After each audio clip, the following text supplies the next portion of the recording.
Hello everyone, welcome to the club. Thank you for coming to today's stream. Hopefully my audio is working. There was some weird stuff going on with the audio driver the other day. It looks like it is, but let me know if anything seems a little bit off, because I may know why, I may not. There's just been some stuff that seems like it's been a little bit touchy recently.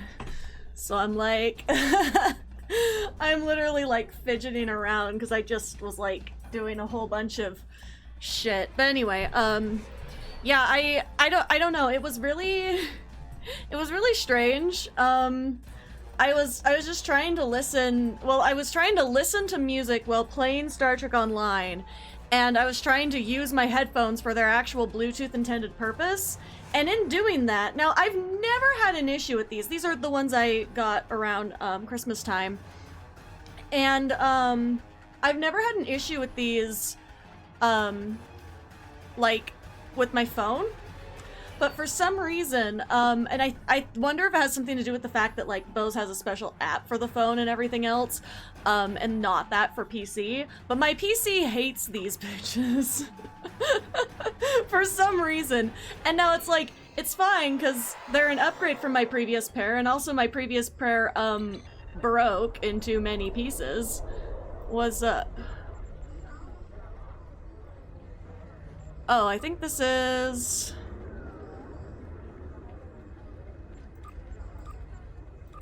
Oh, I think this is in my other fleet. I was like, wait, huh?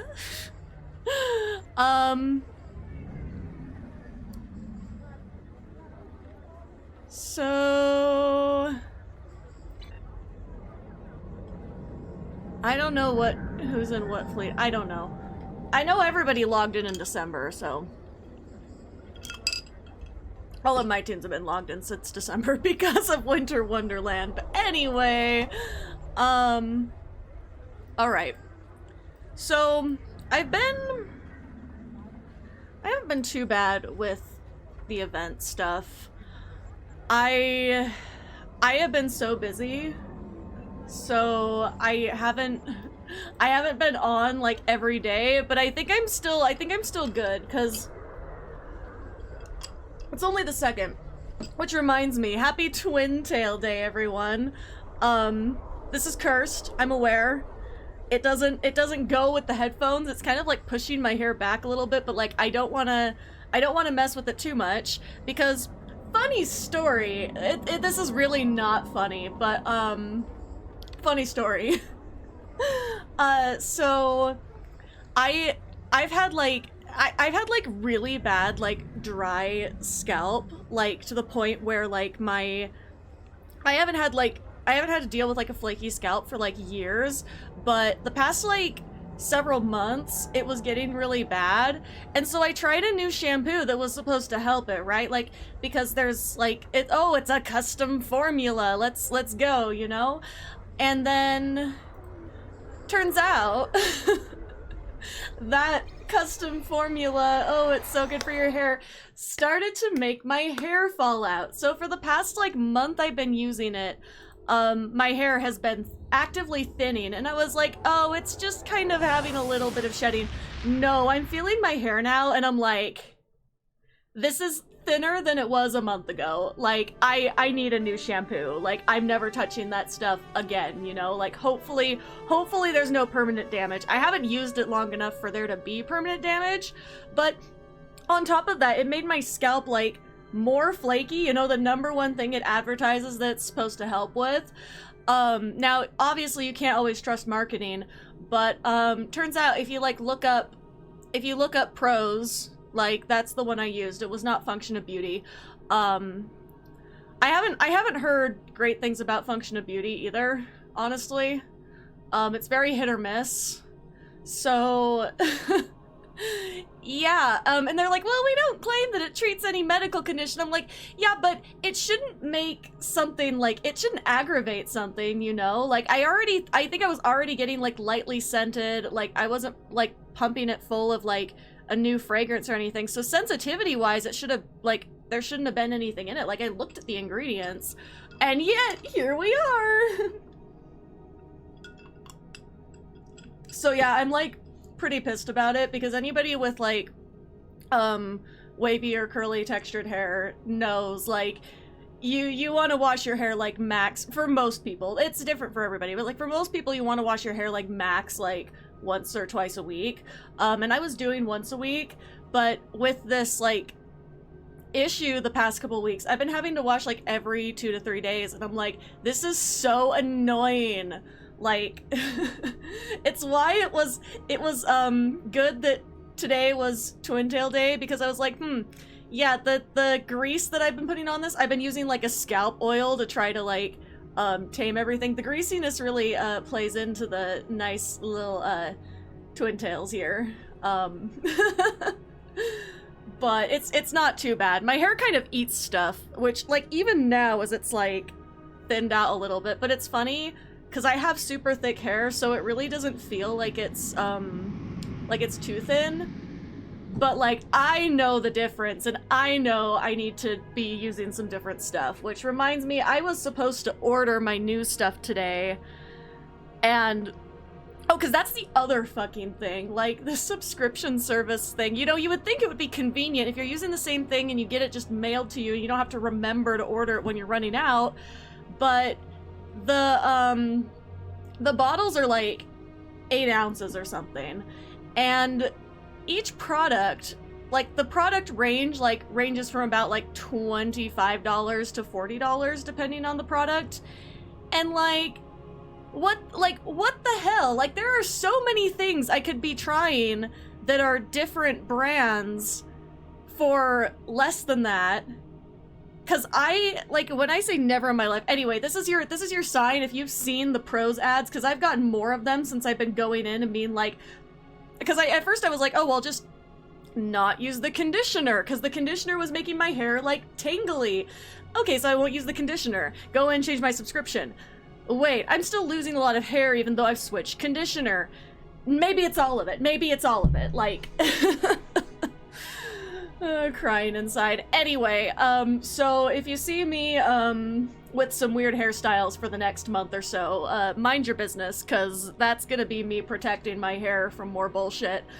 I honestly, like, I really should more often, like, just be braiding my hair and letting it vibe, instead of having it, like, down like this and be like, I'm gonna run my fingies through it. Yeah, but my last wash day, which was, like, 2 days ago, yeah, like 2 days ago, because tomorrow is, well, again, another wash day, I noticed, like, it's been shedding a lot less since I used a little bit of my old shampoo I still had laying around. I'm like, huh, this whole time I've been like, oh, I must be allergic to something. I mean, I don't think I'm allergic to anything. I think the product just is ass. But anyway, welcome in, Mark Chief. You're just in time for my shampoo rant. Obviously oh, thank you for resubscribing. Humans.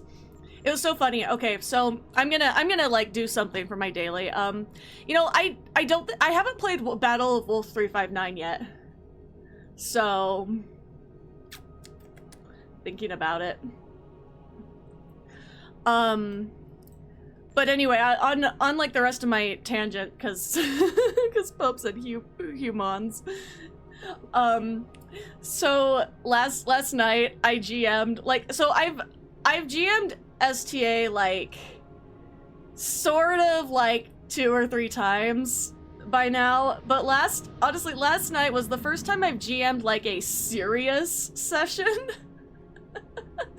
Because my other things were like different iterations of the analog Winter Wonderland event, as we were calling it. Those are like, you know, silly things, but this was like a serious adventure, and like because I had no time, I was cursing myself the whole time for just not like, because anything I could have come up with in like an hour of my time would have been better than the module we ran. Yeah, it was fine, but it was basic as fuck. Like, it was so, if anyone's familiar with STA, the module was called Ends and Means, and I liked the premise a lot. But as I started to dig into it, I already knew there was stuff I was like, okay, I'm throwing that out, and I had already made those notes beforehand. But as I was playing, and players started asking questions, you know, because it's a little bit of a mystery, when players started asking questions, like, and I was looking through to try to find, like, wait a minute, what's going on here? There were, like, very obvious gaps that I'm in here in my head. I'm like, okay, like, because one of the things, it's like, it didn't actually, like, have a scenario. It had like several scenarios built up, like, oh, if the players do this, then this, and it didn't actually say what would happen. Like, it had a lot of things like if they failed one or the other, but I was like, so wait, but what happens if they succeed at every single one of these things? There was no real answer to that, so of course I had to make it up, which is fine. But when you're dealing with something that's like a mystery, it's like everything you change, you have to, will affect what you get later. So because of something I changed, due to them, you know, just speeding through it, because of something I changed, there was a really big piece missing at the end, and I was like, oh shit, because they never went down that path, and I was mildly annoyed, and it's just, it's like, if you have an experienced group at all, we only had, well, we had 3 experienced players and 1 not experienced player, and still, like, the not experienced player was a very experienced, RPGer, just not an STA player. So it was an adventure, like, and I keep saying, like, oh, I'm gonna start like a really unique special campaign, and then it never happens, and I'm like, I just need to start putting shit on paper, and I might as well just run that because, like, I'm like, it just, these modules are great, and some of them are really well written, and I mean, I try not to look through all of them because I know, like, there's other GMs and I don't want to spoil their fun, but I'm also really good at keeping my mouth shut, and I'm also, another talent of mine in RPG is I'm really good at misleading people because, I mean, I mostly play my like borderline insane character, and basically she can do like anything, and nobody will even like bat an eye because they'll just be like, oh, she's just doing her thing. So yeah, it's really funny, the dynamics that can happen there.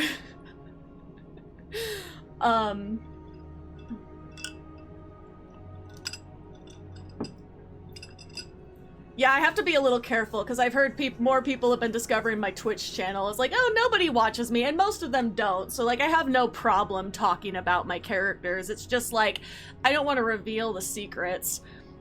And I'm kind of worried that there's gonna be, like, I'm kind of worried the secret's gonna get out before I have a chance to play with it. Because I'm like, I don't care if they find out. I want them to start, like, investigating her ass because, like, something's not right, you know? But nobody's really questioned. Like, I'm trying my best to just make it an unhinged adventure, but yeah, I don't know. I love playing STA so much. Like, I'm so excited we're gonna have a weekly game going again. Like, I am so happy. Like, I am ascending because we're going to hopefully make this work, and it's gonna be like, we're gonna have like a GM rotation so nobody gets overwhelmed and everybody gets a chance to play. It's gonna be like a Star Trek writer's room, but like, you know, if everybody in the Star Trek writer's room was absolutely, I don't know what the word for it is, because the word isn't unhinged, because I'm the only one who's, like, unhinged.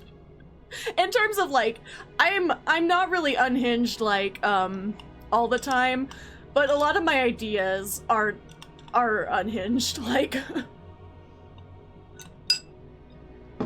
Okay, who wants to play Wolf 359?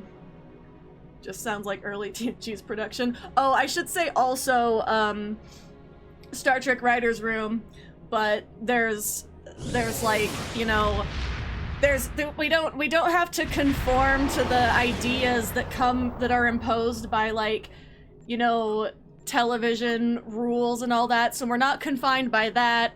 We're also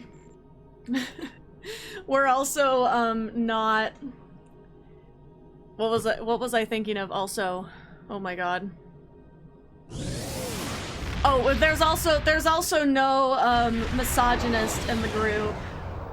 Like, I'm the only woman like among the GMs, but I've never gotten the misogyny vibe from any of the other dudes, which is so refreshing, like, in all honesty.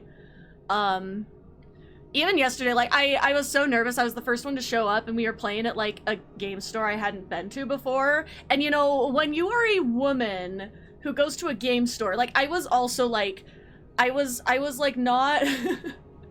I was like dressed in one of my outfits, like not like a ridiculous outfit, but I was like, okay, here I am in my like bright floral print leggings and my yeah, it's just, yeah, so I walk in there and I'm like, hi everybody type thing. Oh, that just reminded me to check my loadout, so just in case. Why is there unsafe change? You know what? Just in case. Just in case. I don't want any problems. Imagine the next day everyone else shows up in the same outfit. God, you know, if I would rub off on people and people would start copying like my fashion, I would be so genuinely flattered. I don't think it will ever happen. But like, I mean, today, like, I'm literally just chilling in my house. I'm streaming instead of sewing. I'm way behind. I have to finish, I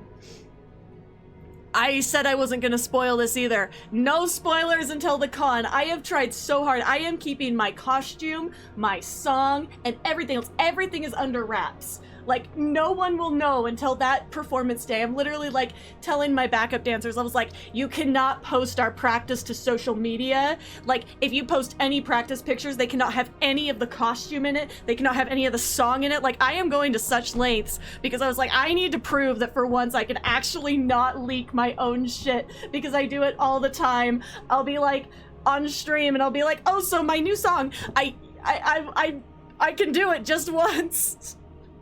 It's also one of those things where it's like, I really want it to have like an impact, you know?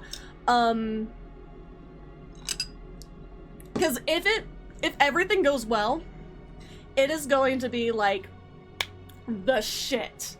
Like the shit. I'm so serious. Like, I think everyone's going to really like it when you see it. Next Friday is the day that all will be revealed. And I am just hoping and praying. I am sewing something for it. So yeah, there is a costume involved that is like very intense, and I'm sewing it now, and I'm like, oh my god, I've outdone myself this time, because I don't know how this is gonna work. I have to go back and unpick some stuff because I got too hasty and sewed things, and I'm like, shit, I still gotta add something there. But yeah, I think everyone's going to be, like, is going to enjoy it a lot, hopefully. Anyway, so, we're gonna play Wolf 359. Welcome into What's the Hell? And last call for team. Oh fuck, I'm in the Defera system. I forgot where I was for a second.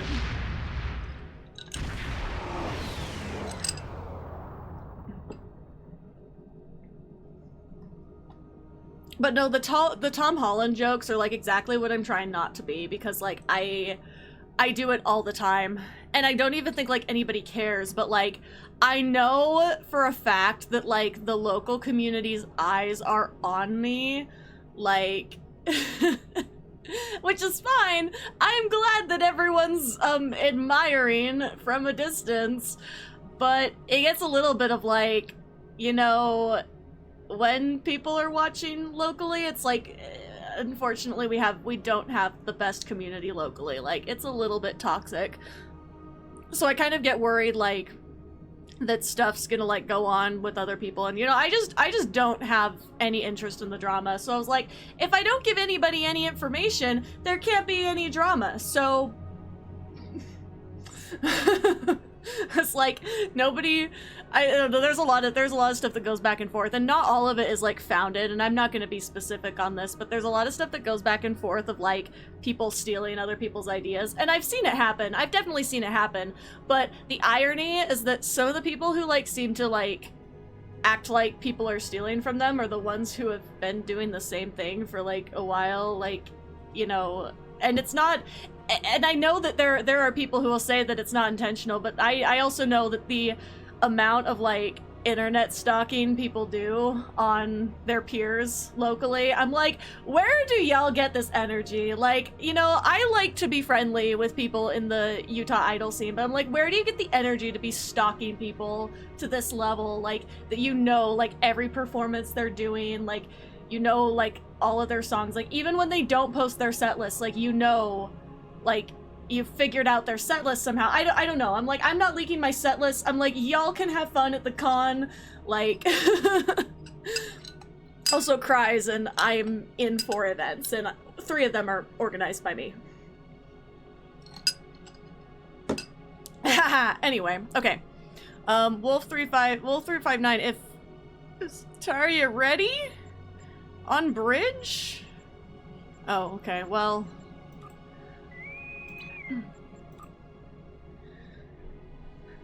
But yeah, that's my life recently, and I'm just like, I'm gonna be like, you know, I'm picking my battles, and unless somebody like has a problem with me, I'm not gonna have a problem with anybody. Damn. Resistance is Cube shot. Your life as it has Oh been shit. is over. I'm having flashbacks to Best of Both Worlds right now. Attention all hands. This is Admiral Screams. Hansen. The Borg are en route to the Sol system. Starfleet forces will make our stand here at Wolf 359. The Borg cube is Okay, powerful. well... Destroy as many of its weapons as possible to reduce its power in combat. We've received reports that the Borg try to capture ships and their crews. They call this process... Oh, we're in the... You must be prepared to defend against it. Should any I've been given a hologram thing. Protect ejected life pods from the Borg as well. We can't So... allow this. Will not be easy. So we've only got 1 cube. I didn't even realize my ship had changed for a second. So we've only got 1 cube, because I forgot, like... I forgot that Wolf 359 really was, like, 1 goddamn cube. It's like their tank ship. Like... Oh, I'm sure it's not a normal cube. I am expecting the worst right now. I was in fear of playing this, in all honesty. You will disarm your weapons and escort us to Sector 001. Oh. If you attempt to intervene, we will destroy you. Task Group Alpha, engage the Borg. Groups Beta and Gamma, hold for now. Am I gonna... Okay, there we go. Here. We're moving in. So I see that we're shooting at things. Admiral Hansen, focus on destroying the cube's weapons.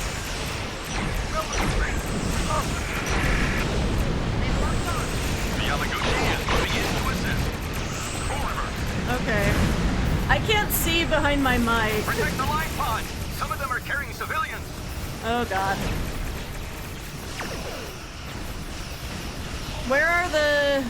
Destroyed a third of their weapons. Do we have to like find... Are we just destroying the weapons right now, or do we have to find the life pods too? All that's keeping the Borg here now is us. Oh shit. 2/3 of their weapons. Oh, that's are not even an emitter. It's gonna get me.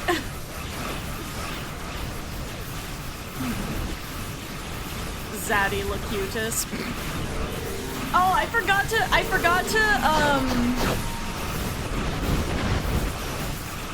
Oh, shit.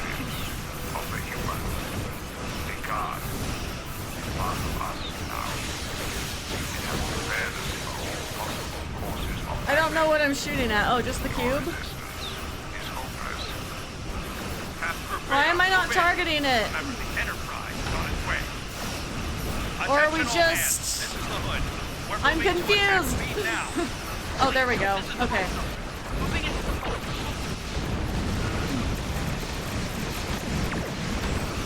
I was gonna say, I seem to recall seeing something about this, that there being pods eventually, and they mentioned pods in the briefing, so I'm gonna assume that at some point we're gonna have to get the pods, but... Ah! Oh. Republic complete! The Borg are attempting to assimilate all the crew and systems! Keep some survivors from the Terracon. Commander systems managed to evacuate. Oh shit.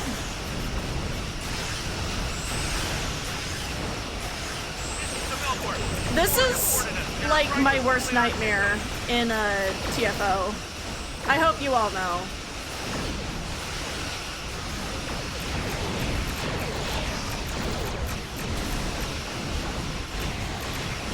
Oh my god, it tractored my torpedo.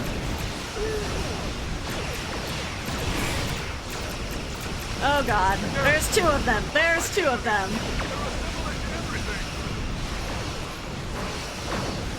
Well, I'm a little bit occupied with some probes right now.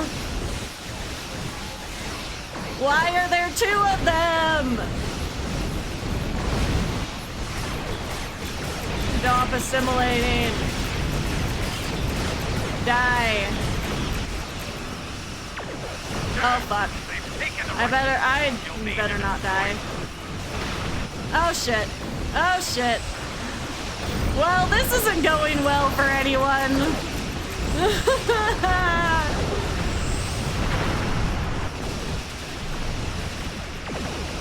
Yeah, they had the righteous.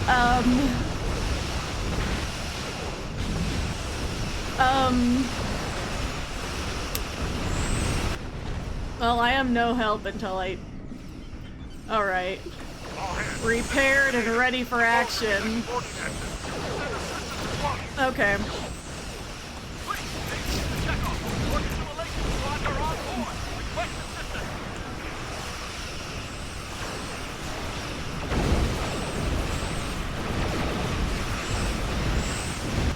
Alright. Ah! This is... Oh, there's another one! Oh, wait. The Borg reported heavy casualties. Multiple systems lost to assimilation.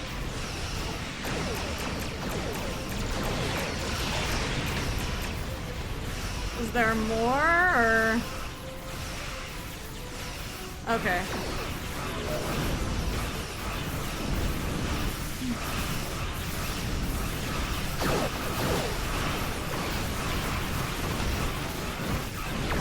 I don't...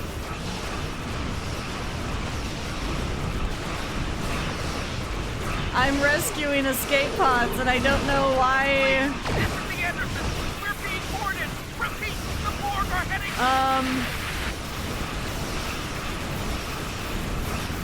Did I get them all? I don't know.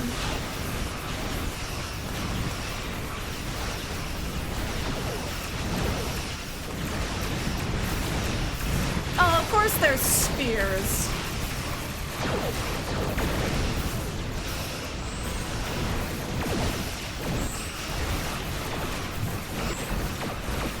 So there's multiple pods per ship is what we're saying? That makes sense. Oh, there's another one. Wait, this is the Anderson. We're being boarded. Repeat, the Borg are heading... Command, this is the Gora Zimbra. The Borg are attempting to assimilate the ship. I'll slow down instead of zooming by to get the pods then. Whee. Wow, I love doing a good thing.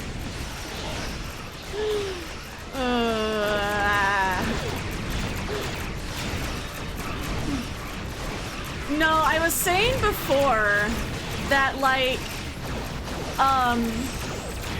I played, so, okay, so the chain of events is, last week, I learned about the evil AI sleeper agent thing, right? And then I played the new episode, and I sat with that. And then next thing I know, Elon Musk is putting chips in people's brains. Like, I'm sorry, did we, like, want to just bring about the mirror Borg? Like somehow worse than the normal Borg? This is the road. Will, taking a flight pod. Cover us. There's the sphere. Oh wait, what am I shooting at? There.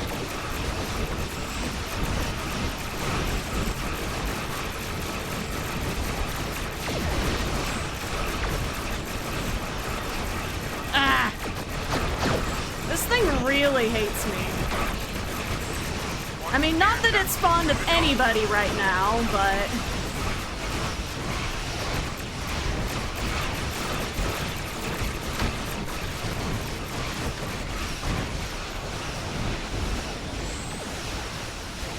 Oh, there's a sphere. Oh wait, there's one behind me. I'll get that one first.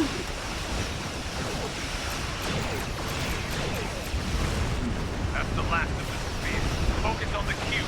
Last of the spheres.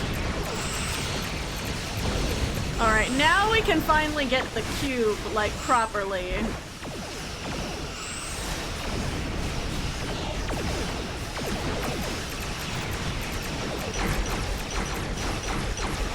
Took us long enough with the brain chip. Okay, but listen. Aside from the fact that I hate the idea of brain chip, like, I just think in our current world where our technology is that vulnerable, like, it's not a good idea. But the fact that it is also being put in place by Elon Musk, who can't even keep a social media platform running, like, you know, without serious problems. You know, I think that we're like, that might not be the first person we want to be putting chips in people. I'll contact the Enterprise. Especially given how,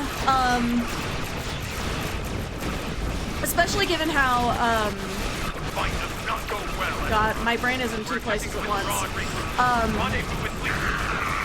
But I don't know, I have to look more into it, because I didn't do my research. I meant to, but I didn't. But I saw some claims online that apparently there were monkey experiments, where they had tried to put the brain chips in the,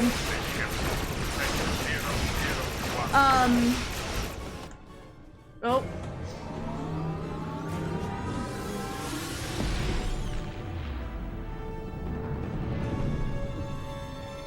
Damn. It just picked over everybody. Nicely done. Thankfully, we have safety protocols in place for the simulation, so only your pride took actual damage. Well, isn't that so nice of Esri? Screaming. That was, that's a good TFO. But maybe a little too good. Elon would probably make people execute Order 66 for the lulz. No, you're so right. Because he has no business doing this shit. But what I had heard though, now that my brain's not in also fucking Borg mode, I'm gonna go do Omega because why not? Anyway, wait, what am I doing? No, I want to go. Sorry. I don't mean to drag you along with me. But anyway, the monkey stuff, I had heard allegedly, again, I didn't do my research, I apologize before I speak on this, but I had heard that the monkeys,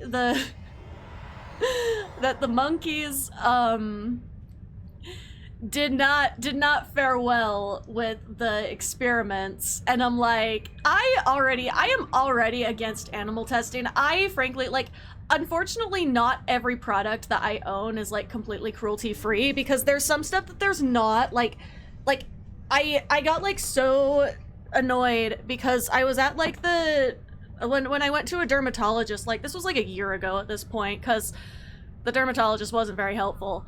But when they were like talking to me about having eczema, which, again, given my symptoms, like eczema and psoriasis are very similar, and I have symptoms of psoriasis, but like, you know, we can't 100% be sure. The dermatologist says eczema, but like, it's like really terrible at times. Like these breakouts will be like literally like burning sensations. Anyway, beside the point, this dermatologist was like, oh yeah, so here's like a prescription cream thing, and then you can use this when, you know, it's really bad. And then other than that, here's like this list of like the only products that like you should be using on your skin. And I'm like, every single fucking one of these is like, one, like I'm sorry, I'm a scent person. I love having like scents in my skincare routine, right? Like, but then every single one of these was like a, like, it's not like they're hard to find, but every single one of them was like a older like animal tested product. And I'm like, okay, so basically if I want to not break out in horrible rashes, I have to use some animal tested stuff. And again, I try to avoid it where I can, and I also am like mindful about how much I'm using of those products, and I try to use other stuff where I can. But it's like, if my skin does like break out, there's like a handful of products like I can use. Like my hand lotions, like, because my hands don't break out as much anymore, so my hand lotions are all like fun fragrance things that I can get, and those are cruelty free. But then, like, God, I get so annoyed too, and like, don't even get me started on like the fact that, you know, they don't need, well, because the thing too is like, they're not just putting it on the animals, you know, they're doing horrific things to the animals, and then, you know, they just kill them. Like, it's not pretty. I don't recommend looking it up, but it is something to like be aware of. And again, like, be mindful. We unfortunately live in a society where you cannot completely like avoid, like, especially like if you're chronically ill, you can't completely avoid stuff that has animal testing. But, you know, there's a lot of things that you can like reduce. Well, like, again, they're not just like letting them, I need y'all to understand, they're not just like letting these animals die. They're like literally, I'm sorry to be depressing on Maine type thing, but they're literally like, they'll literally just be like, oh, we're going to like, you know, I don't know, something ridiculous, like something that would never be injected into the skin. They're like injecting that into the skin just to see like what would happen. And like, why would you do that? Like, if it's not a product that you inject, it's a topical product. Like, what the hell are you doing? You know, like, it's just, and it's ironic because there's literally like one of the lotions that I have, it's called Utterly Smooth, and it was developed by, I'm not going to be able to buy it again because for some reason my dog really likes the scent, and like to the point where she will try to lick this lotion off of me. It's not good for her. But ironically, this stuff that was developed for cow udders is considered cruelty free because there was no animal testing, even though it was developed for cow udders, and it has been supposedly the original formula was used to like soothe the udders of cows. So it was used on animals, and yet it's not animal tested. Like, what? That should tell you something. Like, it's not like it's not, no, because animal testing does not mean it has been used on animals. Animal testing is fucking horrific. Like, absolutely horrific. You know, like, do you get what I'm saying? Like I said, don't look it up. Don't look it up unless you want your day ruined. But you can look it up, and you can see like the reality behind this is like terrible. Like, but anyway, I missed the. what I mean is, like, if you did have, since Pope brought up human volunteers, if you had like volunteers,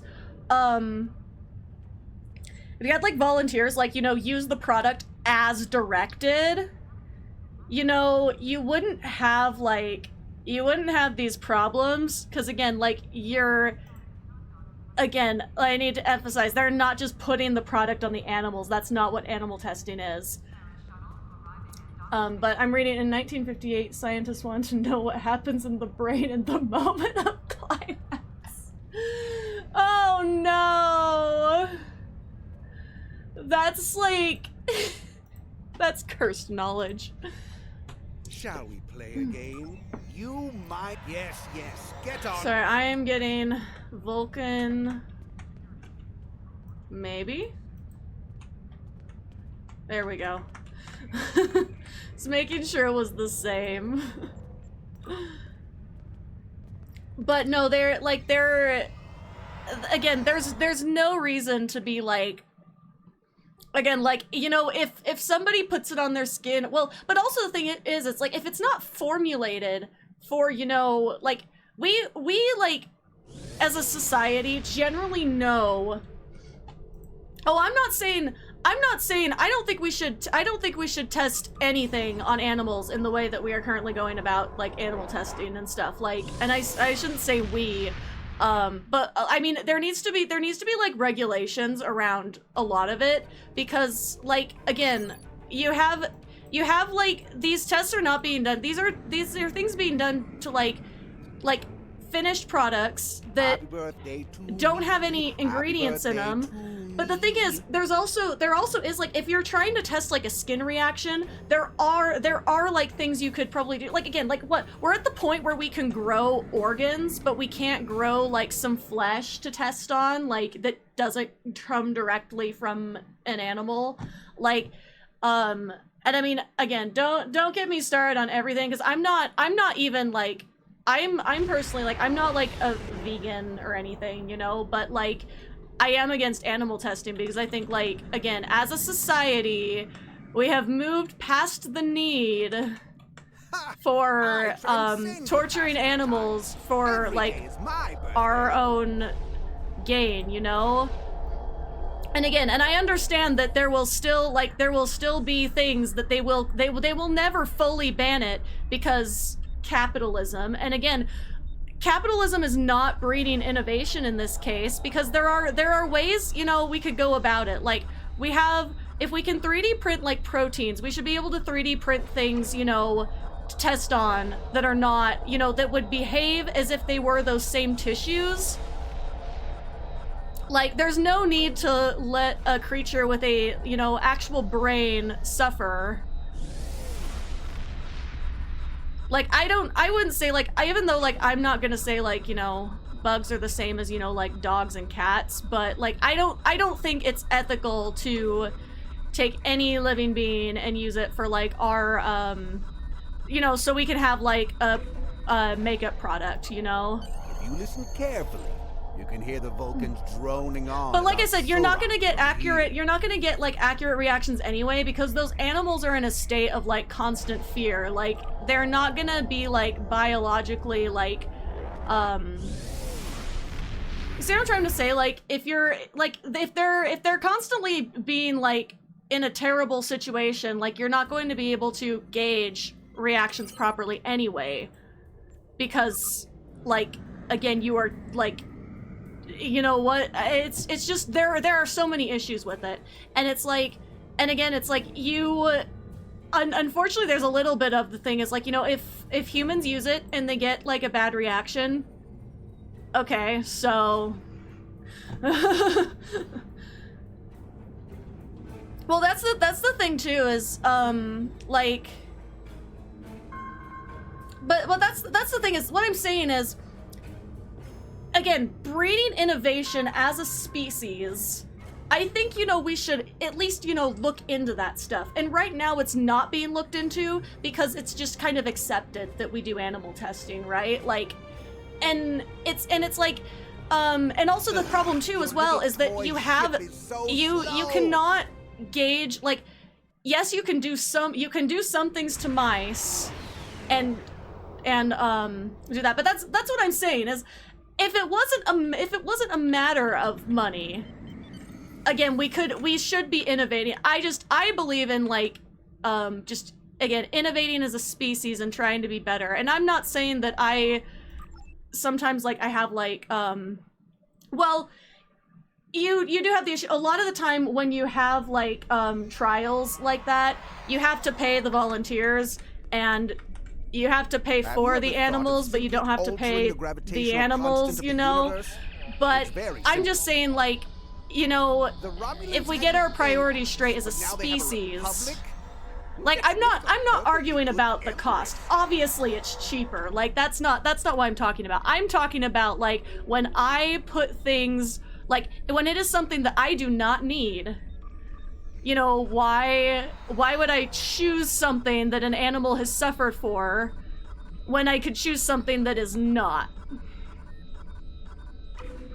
Like I know like there are medical applications and I just choose sometimes, you know, you have to not think about that because we live in a society. But it's like and I do think that, you know, they should be compensating people who do drug trials and stuff because they're doing a great service. And like sometimes there are risks of reactions, and like sometimes if you are like the placebo and you don't know it and you have a deadly disease, like you die from that. Like it's a 50-50 shot sometimes. Yeah, it's like there's no like one answer, you know? Like unfortunately, it would be nice if we could like just pretend everything is great, but there is no answer that in our current world like completely resolves the problem, right? And that's why my thing is like I'm saying it right now, I'm not a vegan. I'm not gonna I eat honey, I eat the things, like I'm not completely against the consumption of animal products, even though that does end in death, because for one, it's ableist to say that a vegan diet works for everybody. It doesn't. And I don't personally eat like meat because it doesn't agree with my stomach. So for me, like mostly plant-based works great. But for other people, like I know other people where if they ate like I did, their inflammation would skyrocket and they'd like their joints would be a puffy mess. Like it's everybody's different, you know? So it's like, yeah, because also there's a lot of people who have issues with soy. But yeah, and that's what I'm saying is there's no like right answer, you know? And I'm not trying to say I'm only saying in things that I'm talking about things that I can choose, right? And it's like I wish as a species we prioritize like trying to innovate more, but also money is an issue because most of the world lives under capitalism. But my thing is like, yeah, my thing is like there is an ethical issue with that as well, because like breeding, like because it's like you could technically the brain is not the only part of like suffering, right? Like, and also I do think I get so weirded out by the fact that we can test things on mice and then be like, oh, this works on humans. Like, I want to know who discovered that mice were like humans. That's sus. The brain could do with an unstabilized omega particle. And then that's the thing too, is like there's unfortunately like if like you know, if like you have like a rare sort of like disease too, like unfortunately that kind of means that you end up as like a sort of human guinea pig of sorts. Because when there's not a lot to go off of, but I also know that that's another thing that supposedly like mice can be born with a lot of the same conditions that humans are, and then they'll test that way, and I'm like, I don't know, that's so weird to me. Like, what? Like, why? Mouse? Human? How does the... I don't know.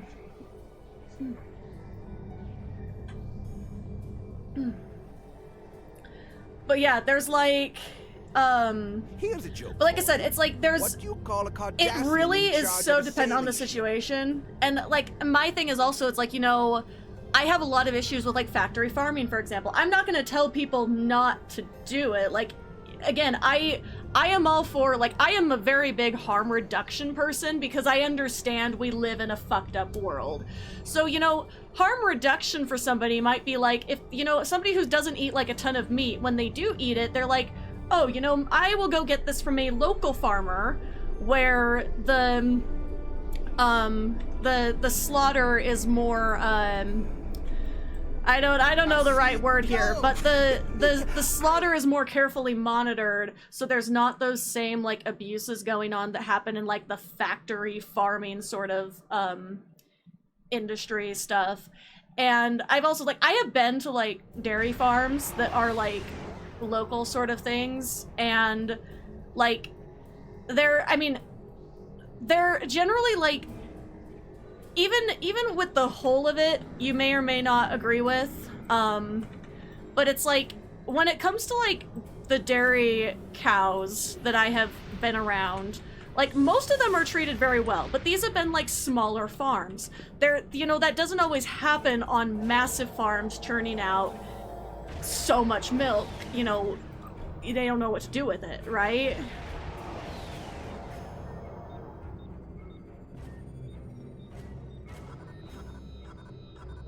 I actually made like a hilarious edit of dairy cow like video footage I got. I have some family that's very like involved in like agriculture stuff, so sometimes I go and like help them out with stuff. So like so again, I've been to like some dairy farms and I was like, like the cows are so funny. Like I love cows.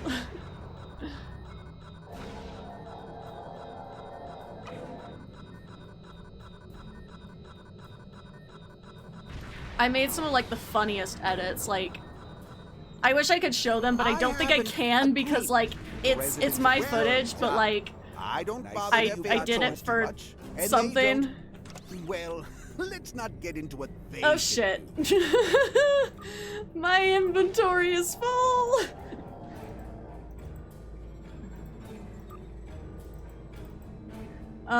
Yeah, this is this is something else right here.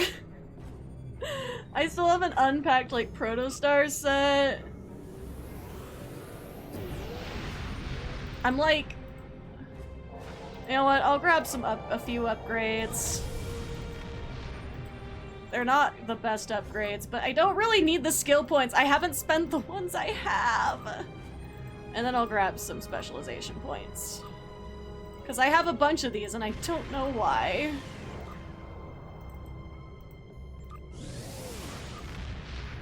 Congratulations, congratulations, congratulations. Okay, there we go.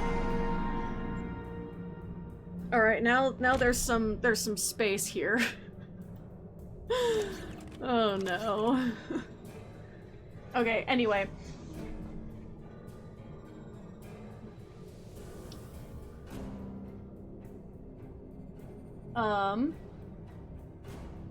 I cannot... Ah! The correlation in between animal reactions and human reactions is yet another... Oh yeah, I was gonna say... I know, like, very little about the, like, Imperial Japanese experiment stuff. There's a whole lot of shit there, but I'm gonna be taking a really quick break here. But like, God, that doesn't even surprise me at all, because like, of course it would be some sort of imperialist something. Like, I like to remind everybody, every country has some problems. Like, it's not limited to us in the US having all this shit to deal with, you know? Okay, I will be right back. I have to take a quick break. I don't know why I'm doing that. I need to do this. BRB.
Alright, I am back, and I'm gonna catch up on the chat, because I, okay. A source of optimism and all that. Oh, shit.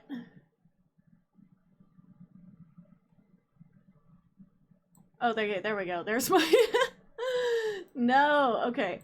Every weapon humanity has ever created has been reforged to be used in medical fields and ended up saving more lives than it ever cost. From big stick to fusion bomb.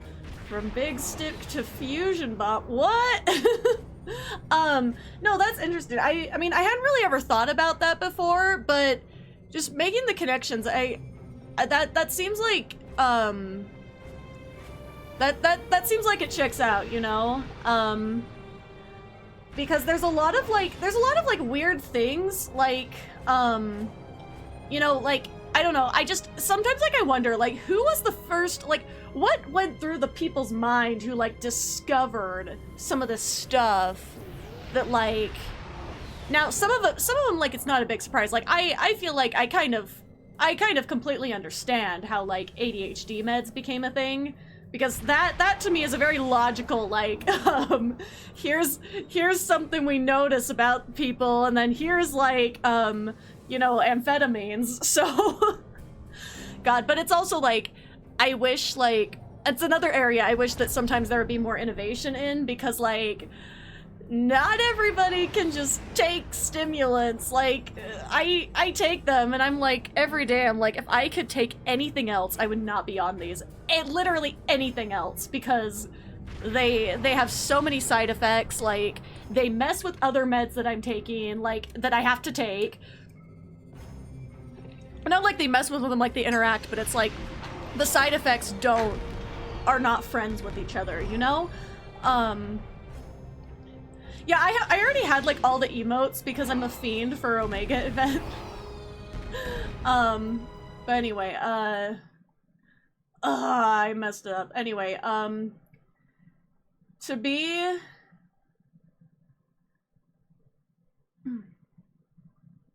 Oh god, no, not the chainsaw. No, okay. The area, I really don't want to talk about birth. Like, childbirth is one of my ultimate icks. Like, you know, mad respect for anybody that can do it, but, like, ew, no. Like, everything about it, I'm like, this, like, sickens me. Like, I feel like, I don't know, again, now, granted, at least I'm taking this information, and I'm like, okay, so I'm not gonna have kids. Some people take this information, they're like, oh, I hate this, and then they still have kids, like, intentionally, and, yeah, I don't know.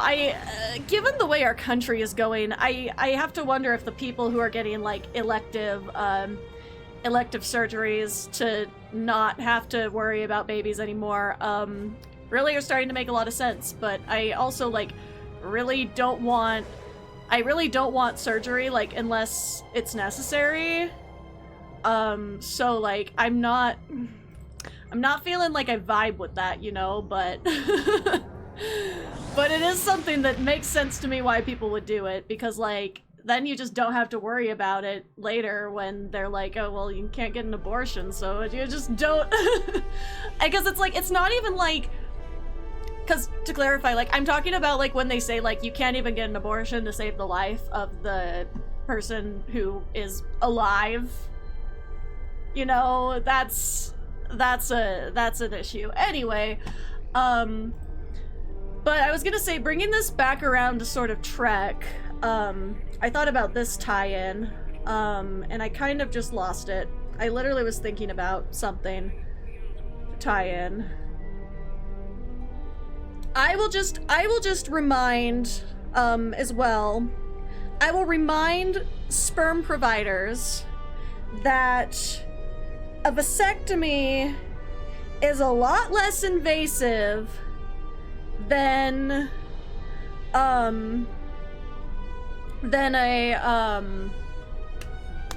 what I'm thinking of. Any of the surgeries for the egg havers are a lot more invasive typically, and also can cause more issues. Like, so for example, one of the things, if you have a full hysterectomy, it can mess with your pelvic floor muscles completely, and depending on the person, like, and I can understand, I want to say I can understand, like, wanting to have children, right? I can understand that. I understand, you know, wanting to raise a little human, but I question whether people who have kids sometimes, and not all of them, I know, like, there are people in my life that I know that, you know, are great parents, and they love their children, and they're trying their best to not, like, basically to not carry on the generational trauma. But there are also, sorry, there's a piece of hair that I'm like keep trying to tuck back in, it's not working. Anyway, but there are also people who, you know, really need to think about if it's something they want, or, yeah, like you said, if it's, you know, pressure.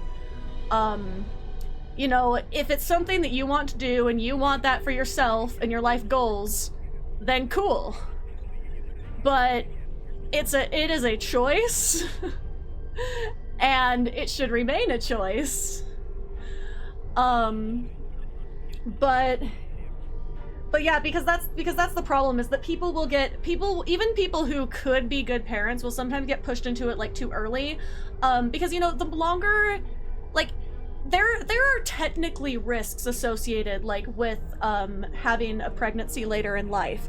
However, like, there's a lot of the things that and I don't want to diminish anyone's struggle, but a lot of the things that play into, like, differences that can happen because of having a pregnancy later in life, it's like, why do so many people act like they want to have a child, but if they have a disabled child, it's like the end of the world?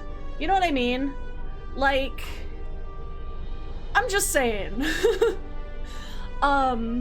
And yeah, I think people also need to, like, you know, be firm in, like, what they want for their children, and not just, like, again, passing on a generational trauma to the kid, because that's not fair to the kid, and it's like, that's also really not fair to the parent either, because if the parent can't even escape from that, like, how are they going to cope with that in terms of the kid? And I also know that there's some people who have kids, and it's a good thing, because it actually causes them, caring for this other human actually causes them to realize that they are, like, passing down generational trauma, and they're like, oh shit, my parents sucked, and their parents sucked, so, you know.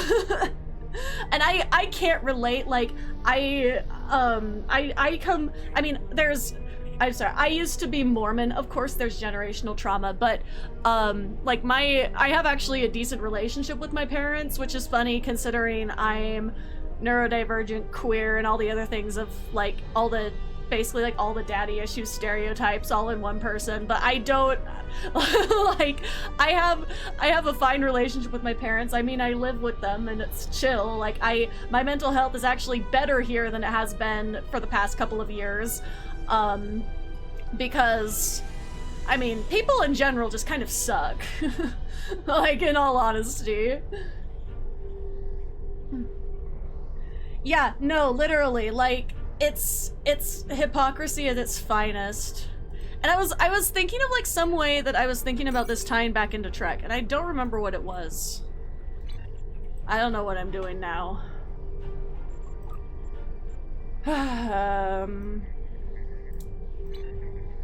You know what? I'm gonna go over to Vatra. Oh shit. I wanted to start some Omega projects. Wait.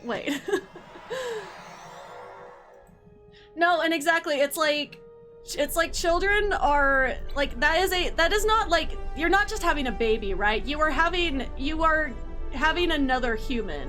And I think that's where sometimes disconnect happens with not everybody, but there's people who want to have a baby, but they don't want to raise another human, and that's a problem too. Like, it's like the responsibility doesn't end when that child turns 18, you know? Like, you are taking on a commitment to, you know, at least like be a resource for them, you know. And I'm not saying like there's people who aren't able to financially provide for the same way that someone else might be for their kids, but I think that's also something you have to consider when you're becoming a parent. Like, you know, you should do your best at stuff. You know, things will happen, but yeah. I think it's actually so funny because like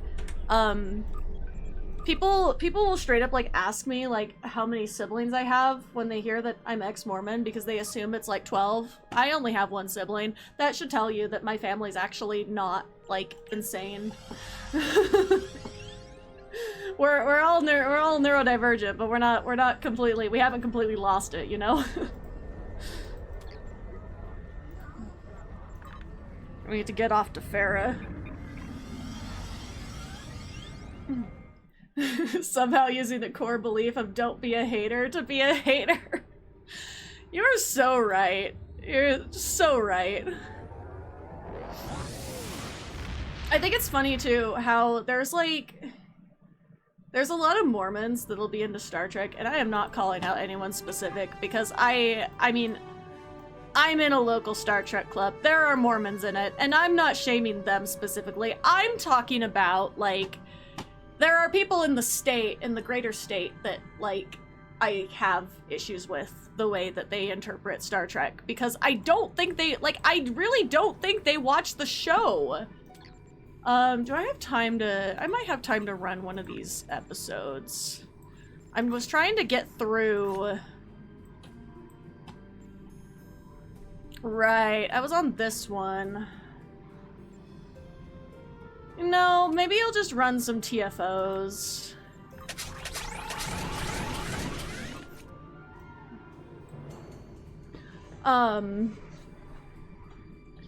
No, there's a lot in Star Wars as well. I mean, Utah has a massive, like... I need upgrades for Vatra, so let me just... I'm not doing random elites today. My wrist cannot take that. I am gonna grab some Omega upgrades while I can, because I need... Well, actually...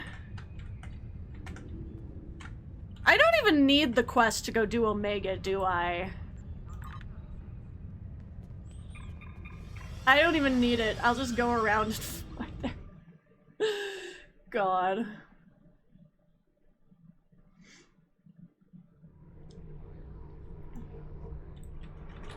See, I can just go right over here and get a particle. Oh, I can't full impulse in the dock zone.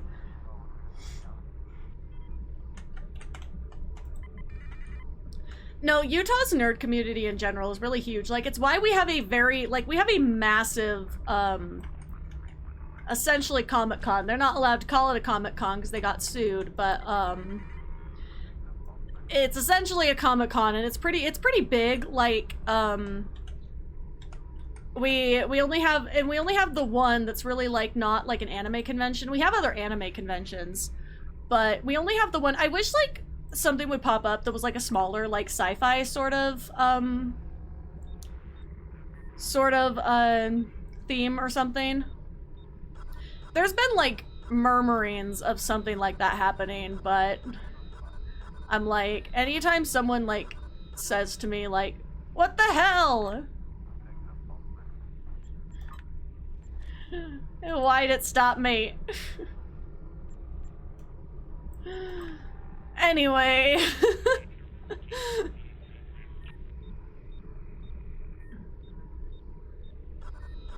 And that's my thing too, is I have been like, because I used to be really bitter after I left the Mormon church, right? Like, as you do. I think anyone who has left a religion, like, understands that, like, you have some bitter feelings. But at the same time, I have been endeavoring the past few years to be, like, more understanding of people, and I have realized that, I mean, because I've always been, like, you know, an understanding person of different people's experiences. Because, like, I had this thing where I was like, you know, if it's not like black and white, then it's like a million rainbow colors, right? Like, there's no in between for me. Like, it's either super simple or it's super not. And a lot of the time it's super not. So, so for me, like, for a while I was like, oh no, like, all religion, like, has problems. And I mean, I'm not gonna say it doesn't have problems, but it's like, for me, it's like, I used to be like, I used to watch a lot of toxic atheism content, and I'm starting to realize, like, so much of that gets rooted in, like, racism. Like, even if it's not, like, consciously racism, it leads to racism. Being that, like, against, like, understanding other people's viewpoints. And it's like, I'm not saying, like, that, you know, I mean, but that's the thing. Well, look at, like, for example, a lot of Mormons, like, a lot of Mormons, like, use, they'll use, like, the fact that they are Mormons and they believe that they are, you know, the only true church on earth. They'll use that as an excuse to put down all other religions. And that's not just, but the thing is that, but what happens is when some people, not all people, when some people leave the Mormon church, they take that attitude with them. So they have this thing and they're like, okay, you know, everybody else bad. And they internalize that while they're religious. And then the second they become not religious, they continue to internalize that same thinking. And so they'll be like an atheist, because a lot of ex-Mormons are atheists because it is such a high demand religion. Like, you kind of just fall out of it. And I don't identify as like an atheist per se, just because, like, I don't like what's associated with it at times. Not that, like, there are a lot of atheists that are obviously chill, but, like, I don't know. It's one of those things where it's like, sometimes, like, stop giving men microphones type thing. Like, I have seen so many atheist podcasts, like just say the most wild shit. And again, they're taking the principles of the religion and they are still utilizing that as an atheist and trying to justify that as like, oh, so yeah, like, because they'll apply it to shit like, you know, like they'll apply it to, like, the Israel situation and shit. And it's like, you really, like, you know, we really gotta, yes, we should remove religion from our talking about that, but it's like, you cannot say, like, oh, so because you, like, you can't just say, you know, it doesn't matter that a bunch of people are dying because, you know, oh, they're this majority religion and all the religion there is bad. That's an issue too, because those are still people with lives, you know? But yes, Mormons do believe that they are the only true church on earth, because they believe that God came to Joseph Smith in, like, the 18 whatever, I can't keep my timeline straight, but, and told him that all of the churches were wrong, and he needed to start his own. And I don't want to get too into Mormon history, because I don't love discussing it, but it really is. And I'm not gonna shame, I understand why people continue to be Mormon, don't get me wrong, but there's a little bit of, like, I even have, like, people who are still Mormons, they don't go to church, but they're like, oh, well, I believe in, you know, Jesus and all that, but I'm like, you don't need to be a Mormon to believe in Jesus, like, I don't know, but, like, if they're not hurting anybody, I leave them alone, because it's like, and I think that that's some of that we need to do, because we need to focus our energy on the people who are running the show, you know, not the people who are victims of, like, years of culty shit, and, you know, they're starting to kind of, you know, find their own way a little bit. And I think that trying to basically say, like, oh, you have to leave the church, like, to do this, like, you know, making it a, like, either or sort of thing, I think is just gonna turn people, like, push them back further into, like, you know, the cultiness, you know? So, like, I do have Mormon friends. I'm like, you know, I do believe that it's a cult, but that's because I've been in it and I know what it's like. And I also know that that's not everybody's experience. Like, everybody's experience with it is different because there's a lot of variations that can happen, like, locally, you know? But it's like, really, Mormons are just like, it's like, you know, if somebody's like Mormon and they're looking for, like, a religion, like, they still want to be a Jesus folk, right? Like, there are so many others that like have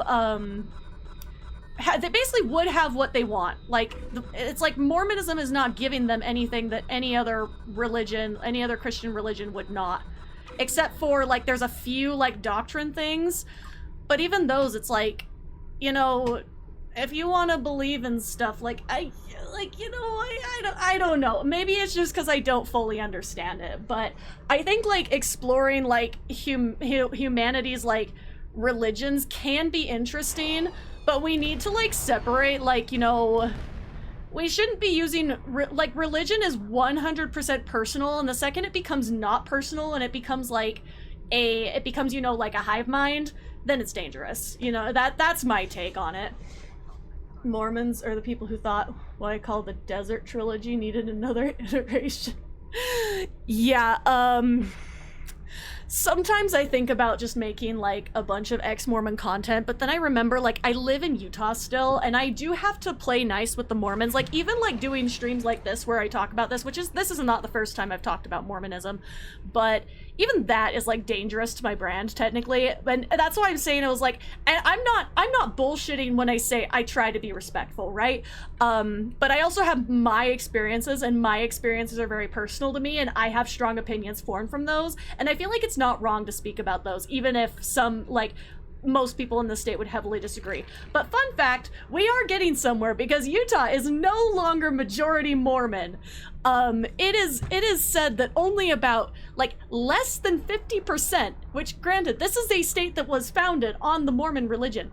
Less than 50% now are, like, actually go to church and identify, like, and not even go to church, it's just people who actually identify as Mormon.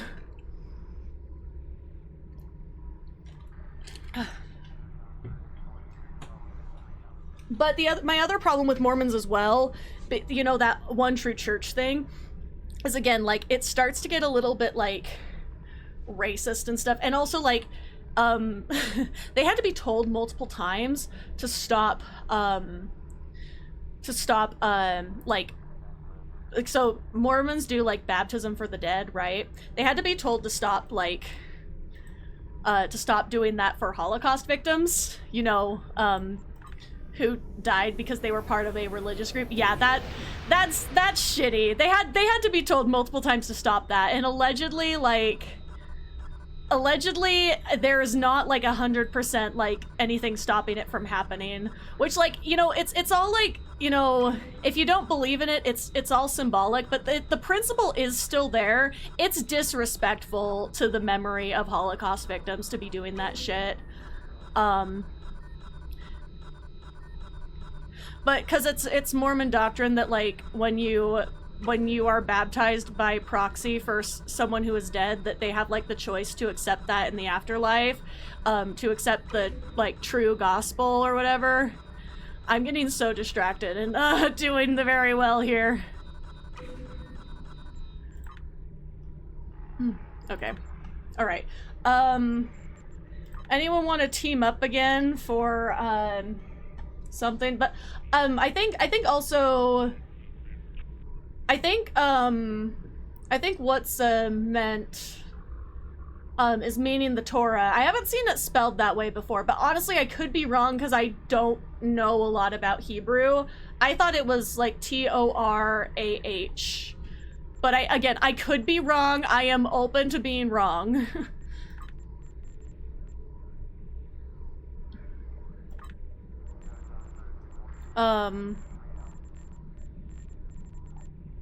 Oh, there's Pope. So yeah, so like the Torah is kind of really similar to the Old Testament.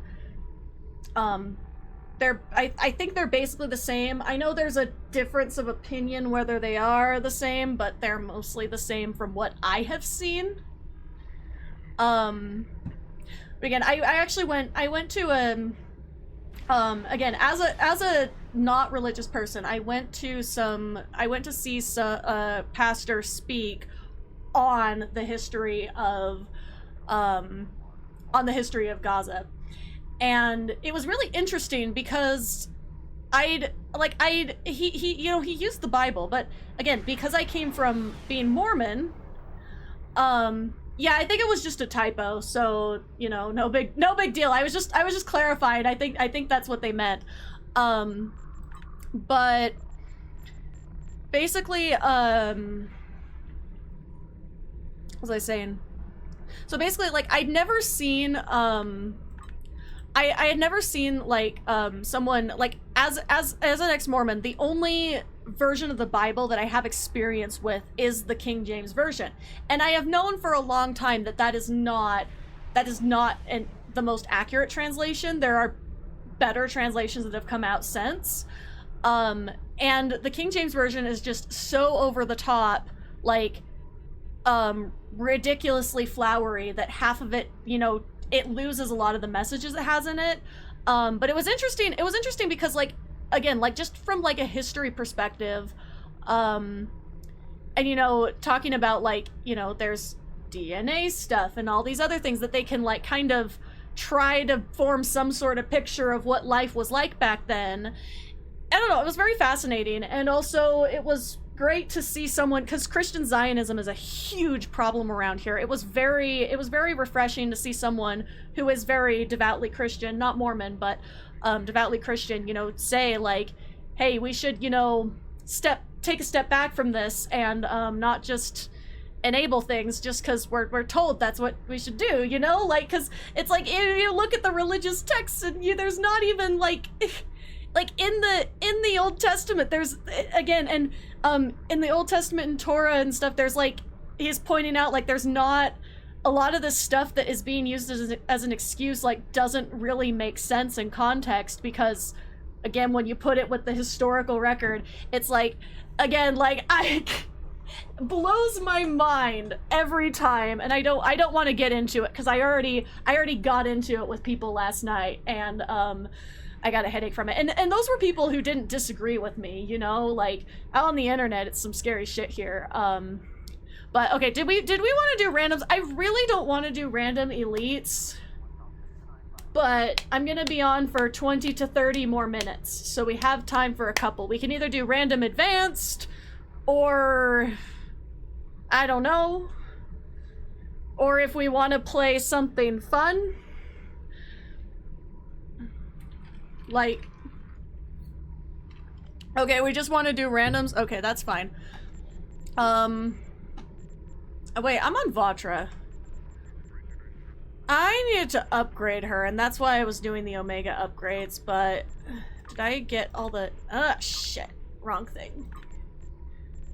I didn't start them. Oh, it's because I don't have enough yellows. That's fine. This is fine.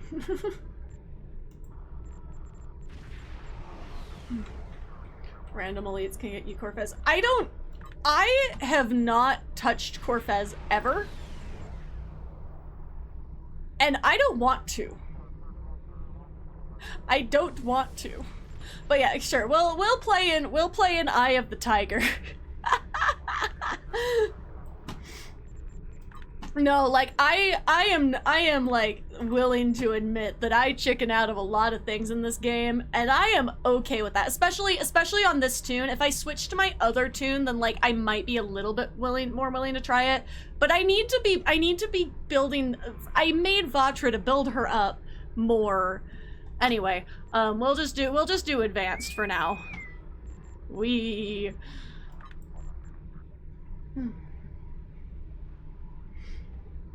But you still get decent rewards from advanced. The only thing that's kind of drawing me into the elites is the, what's it called? The consoles. Like the good consoles. I've heard those are like the shit, you know? But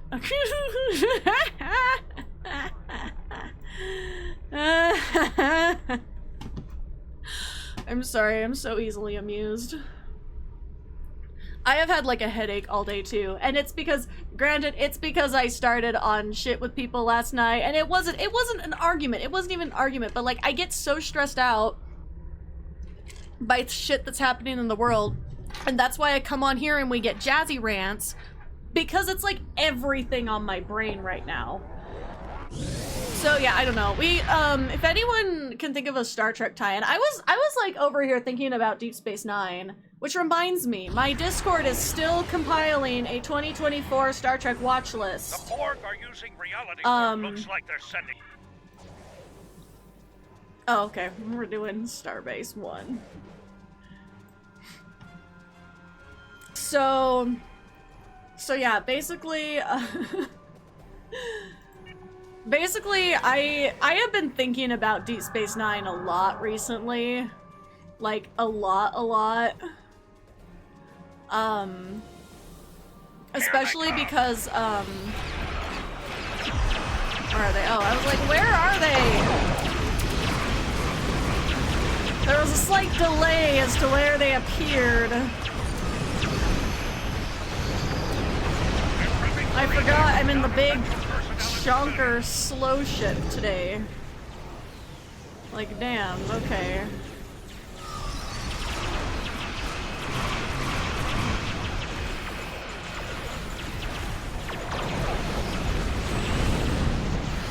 Well, at least my tray loadout exists. This layout does not seem right.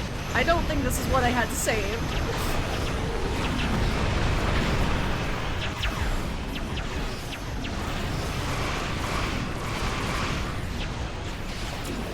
But anyway, like I was saying about Deep Space Nine, I actually, it was so funny. I shared that clip of Data. I shared this clip on Instagram of Data talking about, like, terrorism in an episode of Next Generation. And from that story post alone, I got like 4 people in my DMs being like, so how should I start watching Star Trek? They're like, I didn't realize that 90s Trek was actually good. And like, I guess these people think of like, some of these people, not all of them. I'm not calling anybody out specifically, but I guess like there's a lot of there's a lot of people who think of like 90s TV as like Friends, and I'm like, that's sad for a whole different reason. Like, Friends is not what 90s TV all is. Like, it, not even like close. Like, God, I'm sorry, I have seen exactly one, like, I've seen a lot of clips from Friends. I've only seen exactly one clip that I actually thought, oh, that's a little bit funny. Like, exactly one. And the only reason it was funny is because it was exactly my type of humor. None of the rest of it is. Like, the one clip that was funny, like, it was kind of like a little wrong, but that's my sense of humor. It was the clip about, there's some clip about like shark porn, like it wasn't even that funny, but like that was the only thing that I was like, okay, that's like a little fucked up and it's kind of funny, but not a single other thing has been funny. And I know, like, I know people, I know some people who have come to this country, like, they are from a foreign country, and they watch the show, like, and they come into America, like, thinking that it's going to be like Friends. Like, I'm sorry, I feel so sad for them, like, genuinely. Like, I understand that, like, people have nostalgia for it, but I'm like, and I'm not gonna hate on your nostalgia, but it's not like that good of a show. Like, there are shows, I don't even think like it's the most offensive of like the 90s sitcoms, because there are others that are like way more questionable, right? But like, I'm not gonna say that's why I don't like it. It's just, it's simply unfunny.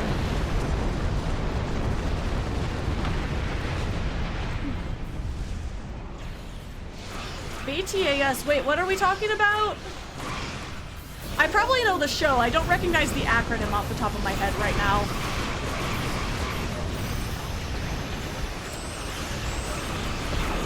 Oh, okay. No, I don't know what people are thinking, because like, I can think of a lot of things made in the 90s that are not Friends. Like, and again, like, I will admit that one of, like, a show that is kind of problematic and sometimes didn't age well, but is a little bit funny sometimes, is How I Met Your Mother. It's not like ridiculously funny, but like compared to Friends, it's like the funniest thing ever somehow. Like that's how unfunny Friends is to me. Like, I don't know. Just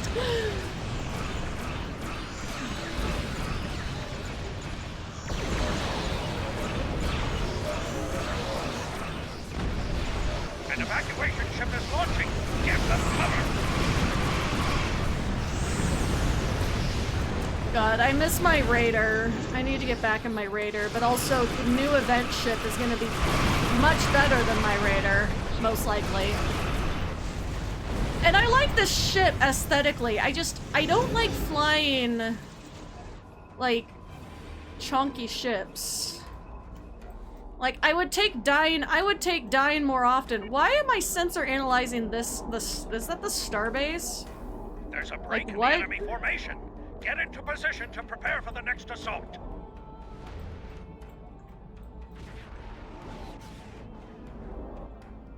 Are they coming? To this lane? Here come the Borg assimilators! Keep fighting! No, and like, there are some ships, like, I prefer the Alliance carrier to this one.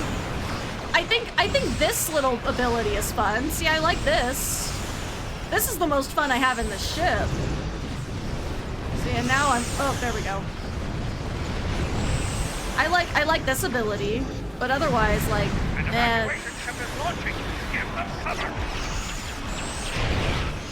Ah! And then it like scares me when like you're just flying around and then I don't know.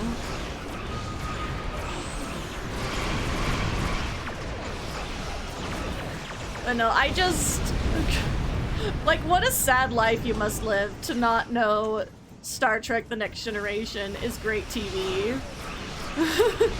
I actually told people, I have said like to anybody who's like my age or younger, I've told them like you gotta watch Deep Space Nine, because I think that for this generation, like that's gonna be like the one that they're gonna like most. And I tell them, it's like, you gotta watch a few episodes of Next Generation, but the great thing about Next Generation is that it's still episodic, so you don't have to watch the whole thing. Like, just pick out some, and then, like, watch up to about, like, watch a few, like, in between season 1, like, watch Encounter at Farpoint, because everybody just has to watch that. And then, you know, just, like, go through and pick a few that sound fun. And it's such a concept to some people because they're like, how do I know which ones to pick? I'm like, just pick them. It doesn't matter. Like you can pick whatever you want, and like I promise it will make sense. Like unless it's like a two-parter, then you have to watch both parts. But for the most part, like you can just pick up whatever you want. I mean, the Pulaski transition might be a little bit confusing, but like it's they kind of explain it pretty well. So. They're like, they don't, I mean, not well, I shouldn't say that, but what I mean is like, you're not gonna miss anything by missing the explanation because like, they don't really explain it very well in the first place. So, damn it! No! Oh wait. Yeah, I knew that wasn't gonna last. Anyway. But no, it's like, Deep Space Nine is the most queer. So, again, most anybody I talk to on the internet is probably queer. Most everyone. Not everyone, but most of them.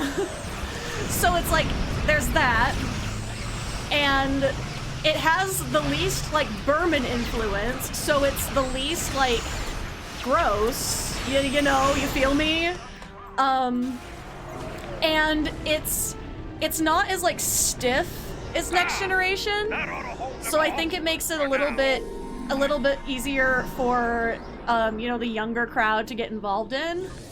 Like, again, I'm talking about people who have literally never seen Star Trek before in their life. Like, I think that, again, people who are younger than me, I am 25.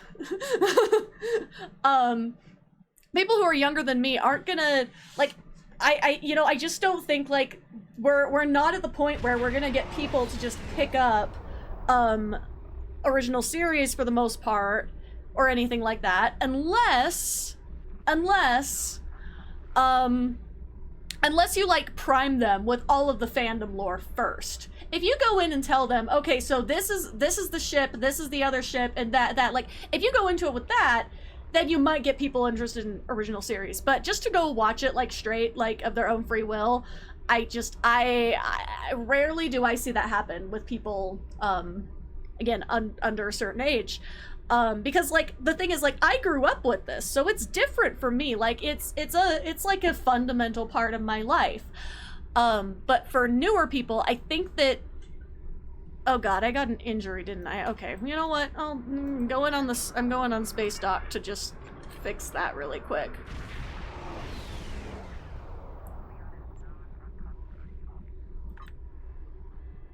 Are we gonna do one more random before I have to go? After I...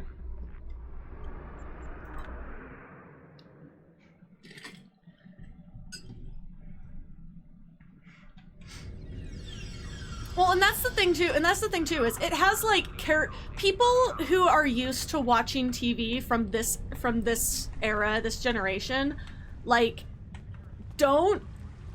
some of them genuinely don't understand the episodic nature of, like, Next Generation. Like, they want their, like, I don't want to say they're spoiled, but in a way they kind of are, because, like, you know, it used to be that you didn't get to know, you know, shit.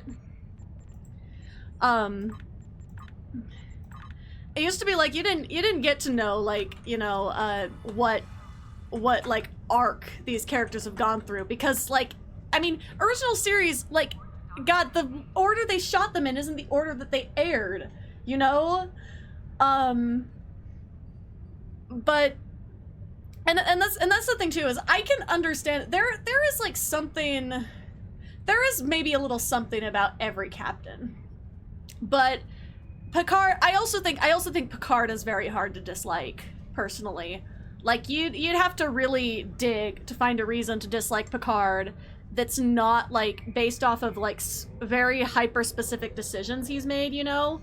Because I can see, like, disagreeing with his decisions at times. Because sometimes, like, you know, he makes choices. We all make choices. I'm going back to my ship. But what I mean is, like, Picard went through so much shit, like, you can't hate him. Like, you just can't. Like, you're kind of an asshole if you do. Like,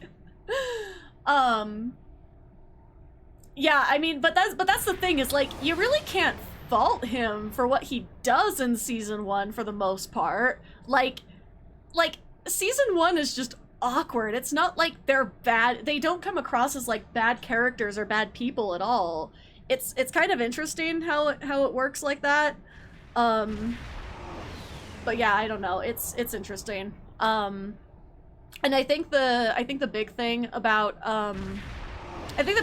Cisco as well is that for this generation, he has held up better as a character than, like, any of the others. Now, granted, I'm talking about for a first-time watcher. There is depth to every Star Trek captain, and I think also, like, for Enterprise, I think, for example, to enjoy Enterprise, you have to kind of sort of embrace that Archer sucks sometimes. And this is the imperfect era of Starfleet. I mean, they're never fully perfect, but it's that thing where they're still kind of trying to figure shit out. And again, Archer sucks sometimes, and that's how it is, and that's just something you have to accept. But when you're looking at, like, I don't find Archer very personally relatable at all, which is difficult for me. That was a huge issue I had with Enterprise when I first watched it. And then when I went back and watched it again, like, this was as an adult, like, I watched it for the first time as, like, a teenager. It was one of the last series that I watched any of. And I couldn't even get through it because I was like, I don't like this guy.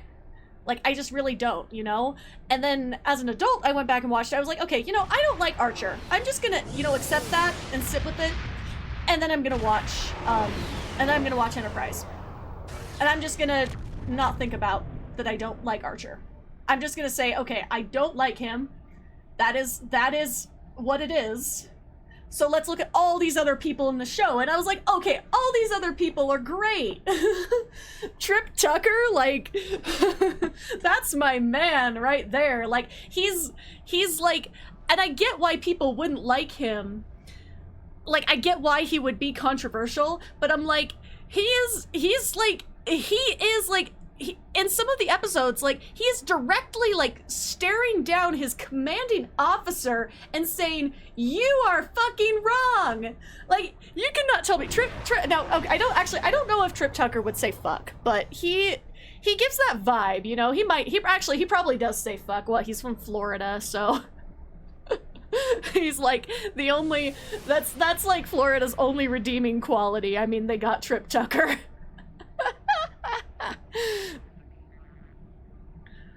Okay. Are we gonna do another random? I don't know what happened to what's hello? I don't know if we're doing, I don't know if Hair Cools is doing prep or something. Just hanging out in Beta Quadrant, I don't know.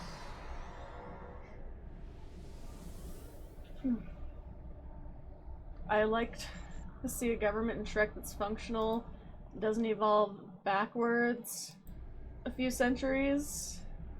Oh yeah, no, I see what you mean there, because like I think that's where people really misunderstand Kirk, because they hyper focus on a lot of things, and we really just as a fandom need to separate William Shatner from Kirk. They are not the same person. So they really just need to like we really just need to make that distinction, because I think that a lot of the time people project like the actor onto their character, and they're completely different things. Kirk is a character that was written, and Shatner is just who portrays him and embodies him. There are other actors who can embody Kirk, and it's okay, everybody. We can live with recasting. Yeah. but basically like Kirk needs to be like remembered as like, cause the thing is, it's Archer, and I think that's why I don't like Archer as much, because he very easily could have been a Kirk-like character, not the same, but a little different, but that kind of like attitude where he's just like, all right, I'm going out there, I am boldly going, and I'm gonna make decisions. But a lot of the time is that he reacted not great, and he was a little bit, I think sometimes he didn't really think everything through, and he didn't trust his crew as much as he could have, because Kirk had a lot of trust in his people, and I think that's one of the big things that makes Kirk a great leader. But yeah, it's like, and the thing too is, there's issues with everybody. So I think Cisco is not like, I don't think anyone can dislike him. I mean, you might be able to. Some people don't like him. Like, I have heard it. I don't know why, but Cisco is interesting because he's not like, you still want to like him even when he kind of does things that are not the best choice. You don't get that with Archer, because Archer doesn't have, like, I don't think Archer's motivations were as strong as Cisco's. You didn't see that, like, I don't know. I'm trying to think of the episode that I'm thinking of. Where Archer went in and he killed a bunch of the aliens, something like Buggy something. I don't know. Okay. Or do we want to do another one? I don't know what everybody's up to.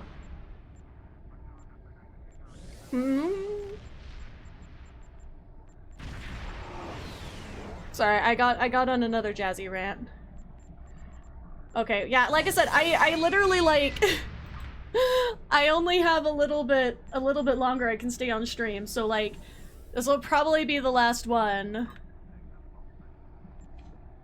Speaking out, let me, like, Let me clear this out. I really need to put my shit back in my back in my bank for next winter, but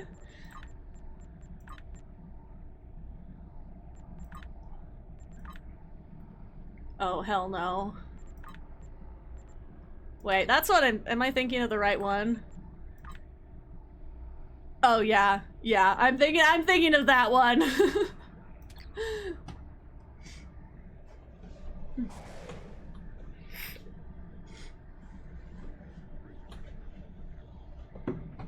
Yeah, and I think that that's something that I wish they'd explore a little bit more is like, and I think I love how it, like, other planet governments, like the, you know, from the main core worlds, besides Earth, are like a gold mine for writing TTRPG stuff. It is a absolute gold mine, and I love it.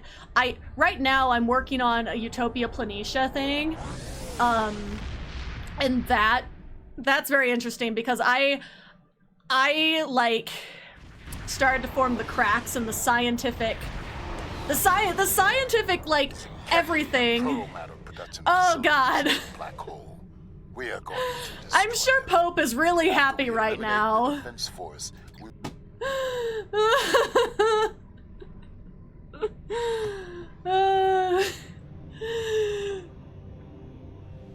It's fine, everybody.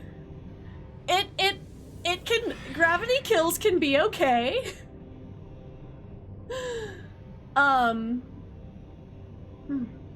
But yeah, it's, and I will give Archer some credit. There were some things that he did improve. There are some things he did improve on. Also, welcome, Inert. This is a new chatter? Yeah, new chatter, welcome. I saw, like, the names were the same color, so I was like, oh, damn it. Oh, shit, I'm being left behind. But, anyway. I feel like I don't like Archer because of some of the things that he said along the way. And I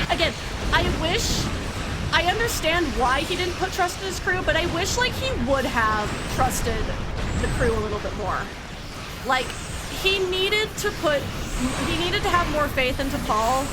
And again, I understand why he didn't, but it seriously bothered me because like, you know, if you're planning on, you know, having an alliance with these people long term, like, and there's reasons to distrust the Vulcans. There are lots of reasons, but like, you can't judge an entire species. And I think that was part of the message, but it almost like, for me, it took Archer like way too damn long to kind of internalize that message that he was literally being taught by everything he went through, you know?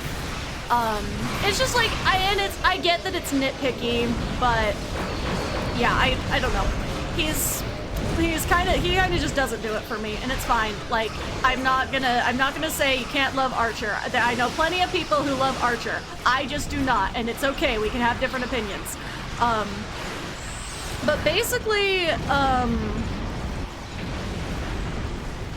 what was my other thing I was saying? Oh, the world governments. I was gonna say as well that the governments outside of Earth are like a gold mine for TTRPG content because, there we go. Because, you really can just, like, you know, kind of be like, okay, here's what we see on screen, and here's, you know, all the fun we can have with this, you know? So, you know, cause, we have, and I think some of it kind of happens naturally, like when you have a player character that's from a minor species, like, you don't have as much to go off of, so you end up making a little bit of homebrew at some point anyway. Like, for example, I wrote, like, and it's up on my like public AO3, you know, against my better judgment. My AO3 is, I am not ashamed of having an AO3 account. But it's nothing spicy. Like, it's not like it's shocking. You're gonna go on there and find any shocking content. But, oh god, I'm shooting at the wrong thing. There we go. But, I wrote like this little like holiday story, and I was like, damn, wait. So like, we have all these alien characters, and like a lot of them don't have like any sort of like canonical holiday. So I was like, hey everybody, make up a holiday for your character. And then I wrote that into the story, so it was like a collaborative effort. It was really fun. I want to do another one already, but it took me so long, and I neglected like other things I was supposed to be working on for it, and I just don't have that kind of time currently, or else we'd be getting a cursed like Valentine's something, and nobody wants that from me. Nobody wants that from me.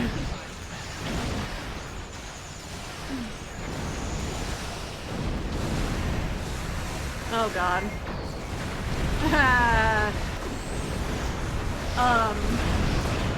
I was gonna say, like, I don't think now, granted also because of the reasons that I said as well, like I think it's kind of fun to have like headcanon things. Like Lower Decks gives us like a lot of like things to kind of think about, because it'll randomly like drop references that, you know, you forget are a thing. And sometimes they mention like stuff about some cultures that we normally don't think of.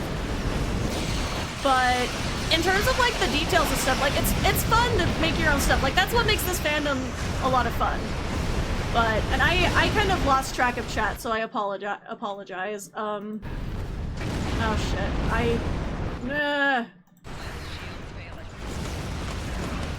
Or like the fact that the Klingon like VHS game thing has a iteration that's like in canon. God. Experience beach. There's a reason I don't try to speak Klingon on stream. Like I feel like I'm just coughing up I'm like coughing up all of the winter congestion every time I try.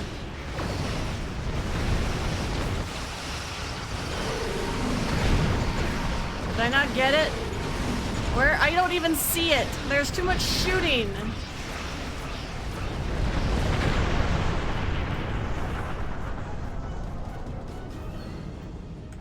Ah! I'm gonna blow up.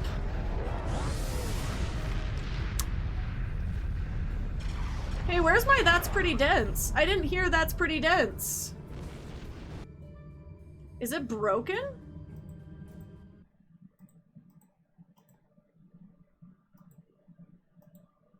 Oh, it's there. It's there. Why am I not hearing "that's pretty dense"?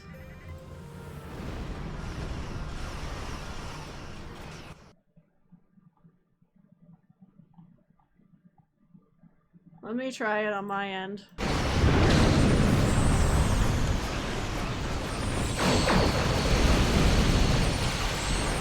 Where's the particles? Oh, I'm not far back enough. I'm so sorry. Let me see. Yes? What the hell? Anyway, so, oh, of course we have. Right as I actually get one.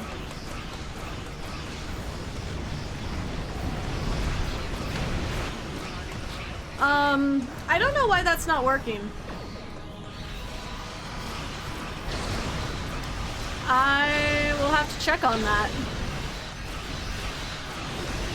But I can't right now. I'm in the middle of trying to survive and not clicking things fast enough. Oh, Crusade Conqueror. You know what? You know what I bet all that Zenkethi ship killing was from? This TFO.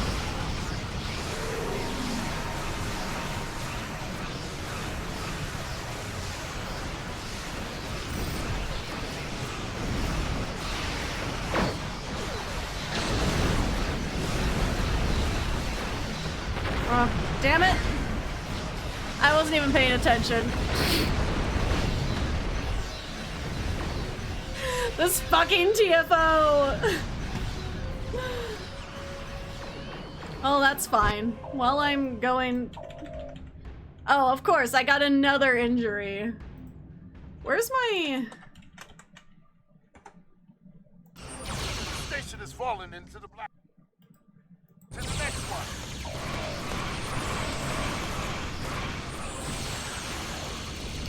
Yeah, I'm gonna have to check on why that's not working, because it says my browser's in there and the connection is fine. I don't know. Here, let me actually... I'm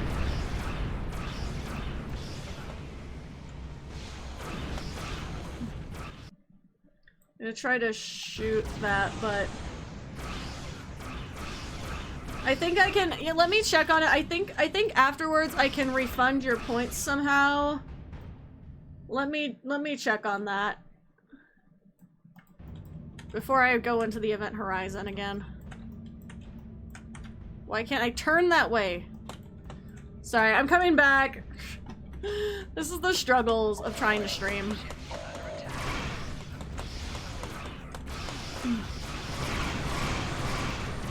I will try to shoot some of these down as helpfulness. Okay.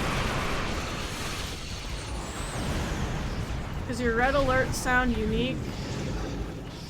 What do you mean, is it unique?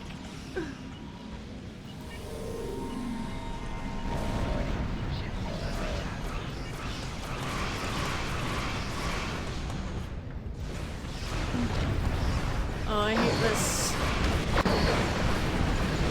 Keep hearing the Voyager red alert. Look, I don't know. If it is, I would not know that. Well, I mean, I would probably know the difference, but I'm just saying, like, I don't know what I would have done to make it different. I didn't think that was a thing you could do in this game, but I don't know. Are the sounds different for Romulans? I didn't think they were. I don't know. I have no idea.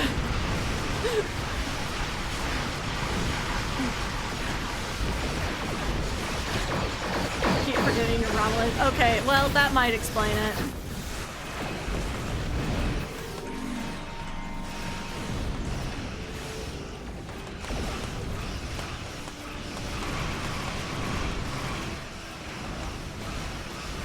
Okay, I think if I hit... Okay, there we go. Okay, I should have refunded your points for the sound alerts not working. Apologies. You can use those for a future stream when I get them working again. I don't want to go closer. This is scary. It's like they're taunting me. Oh wait, I still have one? What happened here? When did I grab one? I don't know what's going on.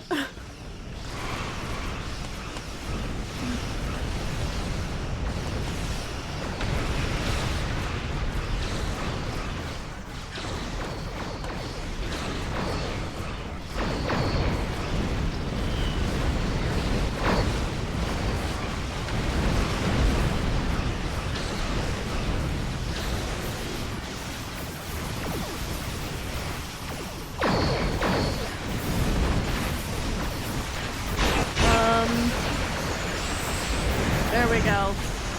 Finally.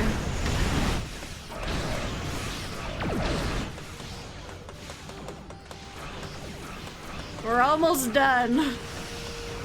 There's an end in sight. We've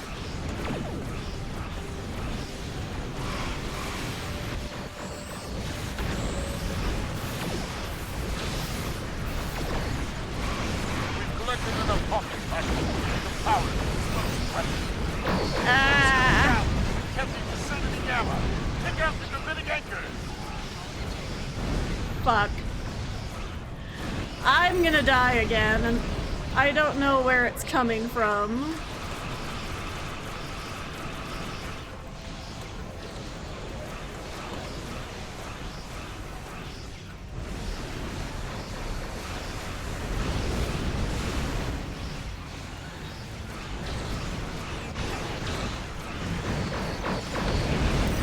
Oh shit, no!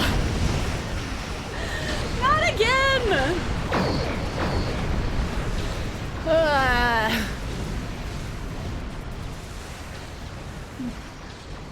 This is fine. Drifts into the black hole.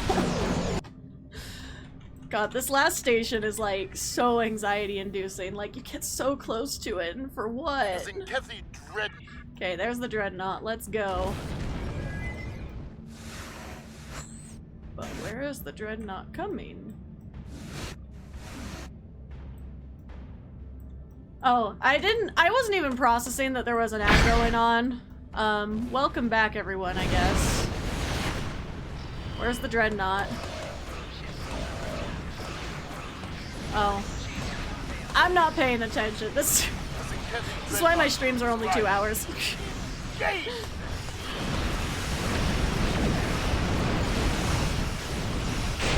I also think, I'm also like, not doing very well because I have a damage system from blowing up too many times, so it is what it is.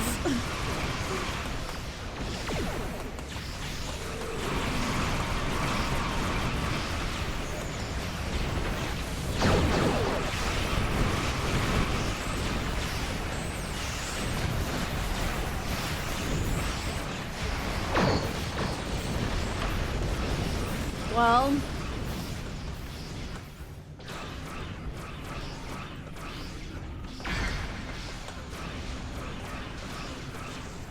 all right, let's try this. Whee!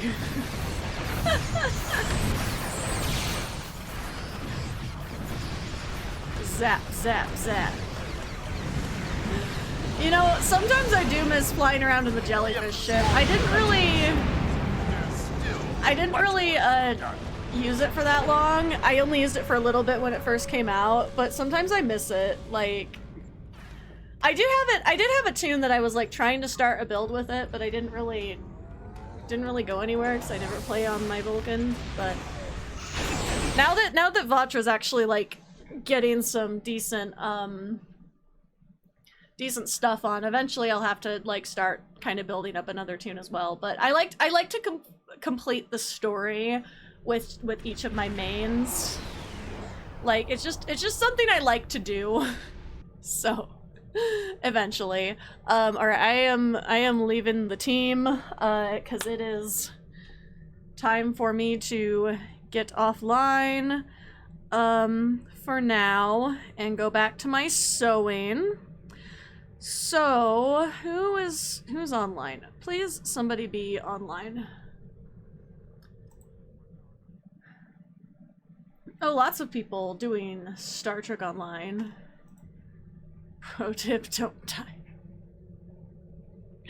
That is a pro tip, but you know, okay, so let's head into somebody else doing STO. We love sharing the STO squad.